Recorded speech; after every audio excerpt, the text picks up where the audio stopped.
But just how close is school board member Diane McGraw to the border? Let's find out.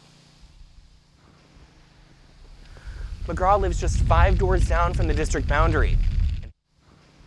And by my calculations, 384 feet. Late Wednesday, the Alachua County Sheriff's Office announced it had found human remains within its 10-mile search area, but would not release any further details. Manhart says when the district released its plans on social media January 7th, it didn't give any parents a heads up, causing many to voice their concerns in the comments. Yes, Landry, the Montaltos, no relation, but I might have to check with Ancestry, own the Magnolia Plantation Bed and Breakfast downtown. A year into COVID-19, they're doing well, but the pandemic definitely had its challenges. So when Commissioner Alford talks about appliances, she's not talking about your typical stovetop or washer. What she's talking about is your hot water heater. One of these can up your bill by $300 if a piece is damaged or missing. Just flip up the kickstand, give it a push, and off you go. With such an easy process, it's become a new favorite way for Gainesvillians to get around town. In the 60s, a dam was installed on the Ocklawaha to aid in the building of the now deauthorized Cross Florida Barge Canal. Since then, the reservoir it created has become a popular fishing spot, but new reports show some potential dangers.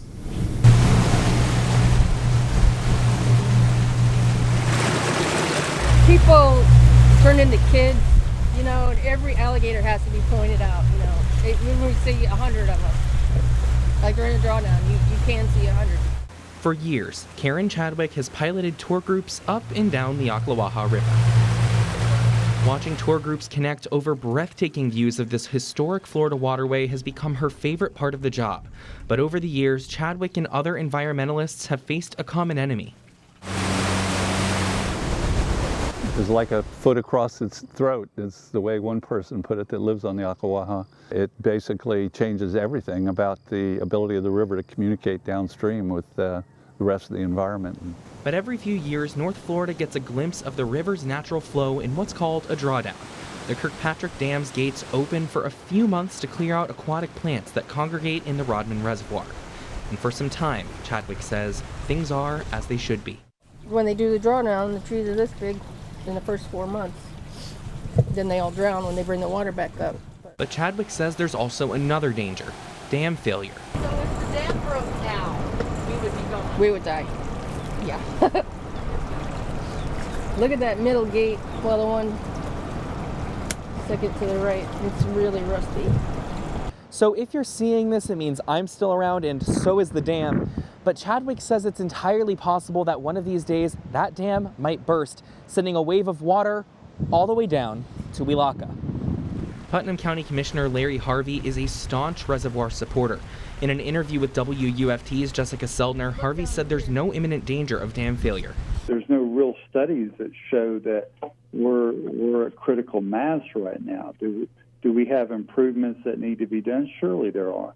But there's nothing said that, you know, we're fixing to have a major breach.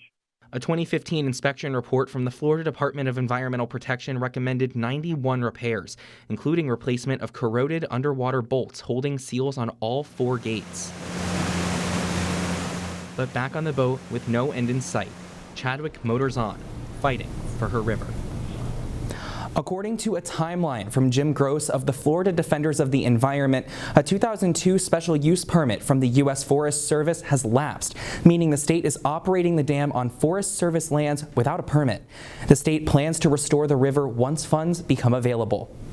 We'll keep looking for more updates on this story, but for now, live in the newsroom, Anthony Montalto, WUFT News.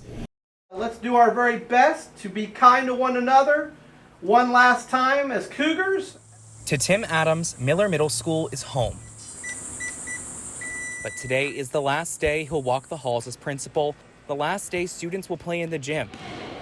Miller Middle School will close its doors for the final time today. I started here 21 years ago as a 4th grade classroom teacher myself when it was an intermediate school. Over the years we've transitioned to being a middle school.